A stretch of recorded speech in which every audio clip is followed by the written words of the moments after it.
ओम शांति। बाबा ने हमें ज्ञान दिया समझदार बनाने के लिए। बाबा परमात्मा शिव हमारे पिता। किसके पिता? आत्मा के पिता परमात्मा।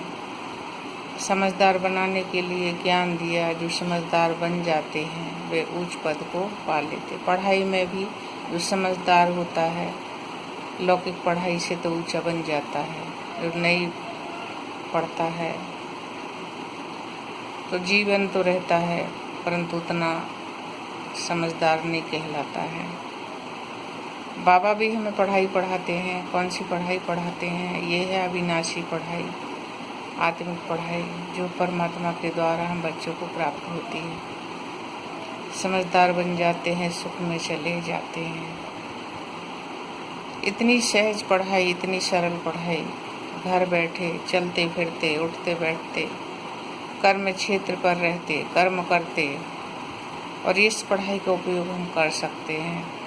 कल ही बाबा ने बोला कि बच्चे आपको सजे सजाए रहना है।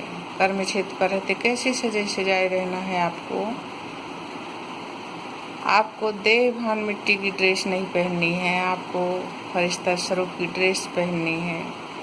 गुणों के गहने सदा पहने रहना है और शक्तियों को धारण किए हुए रहना है और कमल पुष्प आसनधारी बन रहना है।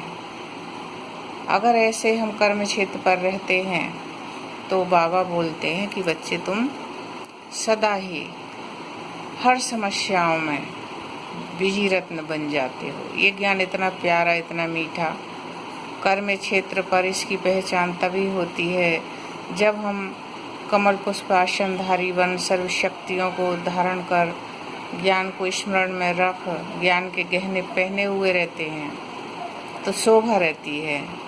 जैसे लौकिक में भी कोई ग्रहण करता है, जीवर को शरीर में धारण करता है तो सुंदरता बढ़ती है। ये ज्ञान रतन हम जब मन में धारण किए हुए रहते हैं तो हम आत्मा की सुंदरता बढ़ जाती है। कैसे सुंदरता बढ़ जाती है? हमें सुंदर गुण आ जाते हैं ना। हम अवगुणों को छोड़ देते हैं, समय पर हम यूज कर लेते हैं। हर आत्मा के साथ हमारे व्यवहार अच्छे हो जाते हैं। हम उपराम रहते हैं, बाबा की याद में रहते हैं। सदा भगवान हमारा साथी रहता है। इतना प्यारा ज्ञान, इतना सहज ज्ञान जो बाबा सर्जन हमें देता है। बाबा कहते हैं आत्मिक स्मृति को घोंटना है, सदा ही स्मृति में रहे कि हम बाबा के बच्चे हैं आत्म स्वरूप में। तो खुद भी आत्म स्वरूप में रहना है, दूसरों को भी आत्म स्वरूप में देखना है। कार्य करते स्मृति रहे कार्य किसका है, सेवा किसकी है। भले हम लौकिक कार्य ही करते हैं, आज तो घर गृहस्थ में रहकर ही सबको कार्य व्यवहार में आना है, बाबा की याद में रहना है।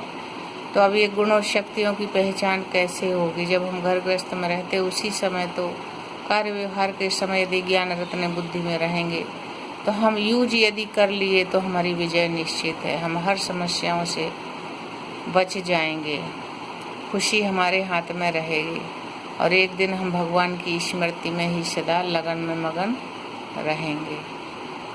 तो ये बाबा ने हमें बहुत ही सुंदर ज्ञान दिया हुआ है। कल्प में एक बार मिलता है और यदि हम इन बातों पर जो बाबा हमको बताते हैं हमारा ध्यान रहेगा, अटेंशन रहेगा तो हमारी विजय तो निश्चित ही है। भगवान की कोई साथी रहेगा, हमारा ध्यान तो देना पड़ेगा, पढ़ाई परीक्षाएं भी देनी पड़ेगी। इसलिए बाबा हमें समझाते हैं। इतना प्यारा ज्ञान और हमें कहाँ मिलेगा, कब मिलेगा? सोचो कि हमें मिला कौन है और हम हैं किसके।